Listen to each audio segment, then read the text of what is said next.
पैगाम पहुंचा। जहां मैं नहीं पहुंचा वहां मेरा नाम पहुंचा। नाम बता दिया तो पहचान बुरा मान जाएगी। हम किसी का कर्ज नहीं रखते, एक सुनते हैं तो चार सुना देते।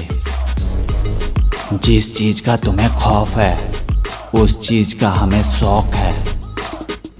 वो तो माँ कहती है सबकी इज्जत करना, वरना शराफत तो मेरे खून में भी नहीं।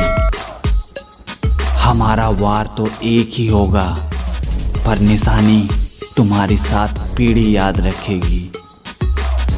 एक बात याद रखना, शेर के खामोश हो जाने से जंगल कभी कुत्तों का नहीं होता।